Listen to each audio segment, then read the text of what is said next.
Hi guys, welcome back to my channel, and for today's video, I'm here at my jungle and I'm going to harvest my cassava leaves. I will cook our ulam or food from cassava leaves. So this is my first time to cook these cassava leaves, but I tasted this before.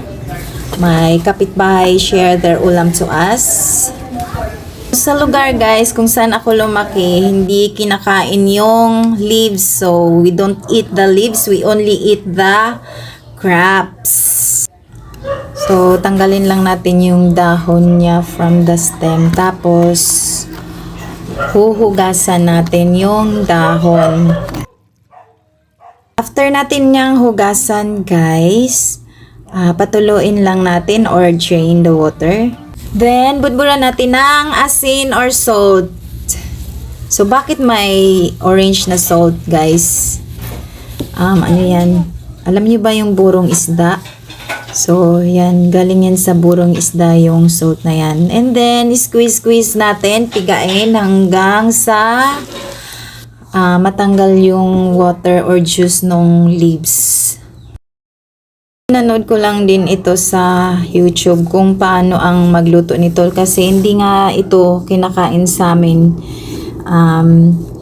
Hindi ko rin alam kung paano lutuin kaya nangopya lang ako dito sa YouTube sa mga video kung paano magluto ng cassava leaves. So, ayan, squeeze.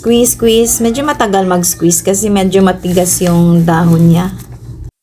So, this dish is another dish from Bicolano cuisine. So, alam na natin pag Bicolano yung food ay spicy and may gata. So, gagataan natin ito guys after natin ma-squeeze. Kung hindi nyo pa to na try lutuin guys or hindi nyo pa natikman, try nyo na. Green leafy, so rich in vitamin C and pampalakas ng immune system. Ang tagal maubusan na ako ng sasabihin dito. Pagdating naman sa sahog dito guys, pwede kayong gumamit ng pork, liempo, or kung anong gusto nyong part or laman ng pork, pwede, and chicken. Then, tinapa. So, yung gagamitin ko dito is burong isda or fermented fish, yung binabad sa asin. So, yun lang yung available kong pangsahog ngayon and wala na ko'y budget ba. So, yun na lang ilalagay ko. Sobrang alat nun. So, kunting amount lang ng fish, malasa na yun.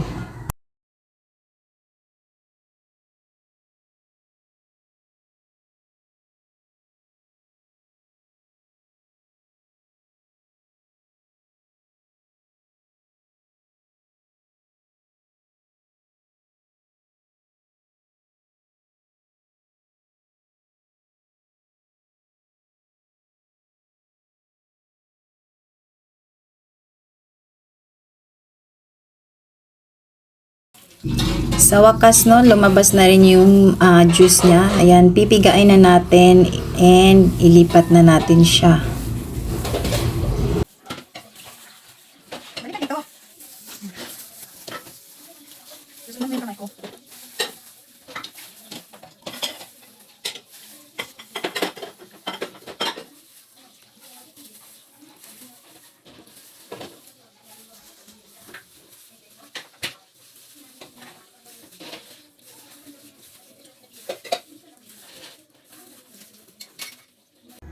In a pan, maglagay lang tayo ng oil and then saute the garlic, ginger, and onion.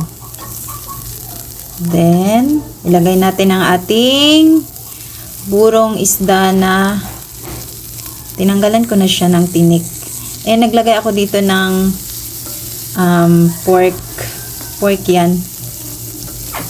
Taba ng pork.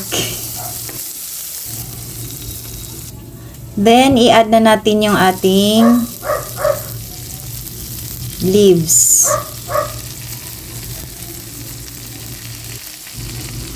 Then, mix lang natin.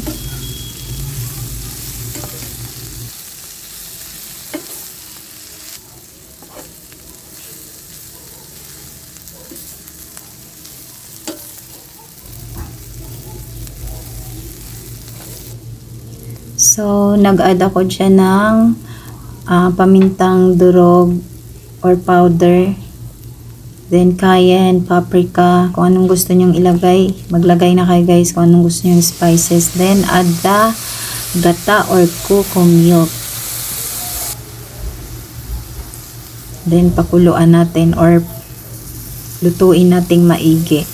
So, hindi na ako dyan nag-add ng salt guys kasi nung pag-squeeze natin mayroon na yung salt and then yung sinahog ko dyan is burong isda, maalat na yun kaya kailangan mo munang tikman bago ka mag-add ng salt. Lutuin ko siyang maigi kasi first time ko nitong magluto. So, cover natin and then let's wait for another minute hanggang sa matuyo yung ating gata. Hanggang sa maging oily. Oily na yung ating cocoa milk. Then, mag-add na tayo ng siling labuyo or siling green para mas masarap. Mas masarap siya pag spicy and nagmamantika na yung ating gata. Charan! So, masarap siya. Promise, sobrang sarap niya and mapaparize ka and spicy! Kainan na! Thank you for watching!